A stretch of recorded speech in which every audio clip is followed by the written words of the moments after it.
Deesa highway પર છગડો રિક્ષા અને truck વચ્ચે અકસ્માત સર્જાતા 3 લોકોને ઈજાઓ પહોંચી। ડીસા સિવિલ હોસ્પિટલમાં સારવારના અભાવે દર્દીઓને પાલનપુર ખસેડવાની ફરજ પડી રહી છે। નબળી નેતાગીરીના કારણે સરકારની આરોગ્યલક્ષી સેવાઓ જનતા સુધી પહોંચતી નથી।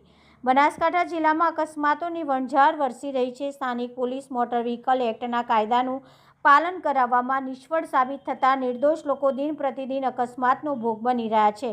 અનેક નિર્દોષ લોકોએ જીવ ગુમાવ્યા છે અને અનેક લોકો ગંભીર રીતે ઇજાગ્રસ્ત થતા અપંગતા પણ ધારણ કરી છે।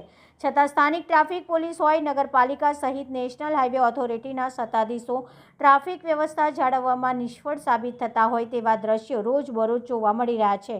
ત્યારે આજરોજ ડીસા હાઈવે પર ખોડિયાર હોટલ પાસે ટ્રક અને છગડા રિક્ષા વચ્ચે અકસ્માત સર્જાતા છગડામાં બેઠેલા દેવી પૂજક પરિવારના 3 સભ્યોને ગંભીર રીતે ઇજાગ્રસ્ત થતા 108ની ટીમ પણ તાત્કાલિક ઘટના સ્થળે પહોંચીને ઇજાગ્રસ્તોને ડીસા સિવિલ હોસ્પિટલમાં સારવાર અર્થે ખસેડ્યા હતા, જેમાંથી 2 લોકોને ગંભીર રીતે ઇજાગ્રસ્ત હાલતમાં ડીસા સિવિલ હોસ્પિટલમાં સારવાર અર્થે ખસેડાયા હતા, જેમાં ઇજાગ્રસ્ત દર્દીઓ માટે ડીસા સિવિલ હોસ્પિટલમાં સારવાર ઉપલબ્ધ ન હોવાના કારણે પાલનપુર હોસ્પિટલમાં ખસેડવાની ફરજ પડી હતી। સમગ્ર ઘટનાના પગલે ડીસા રૂરલ પોલીસ પણ ઘટના સ્થળે પહોંચી વધુ તપાસ હાથ ધરવામાં આવી રહી છે।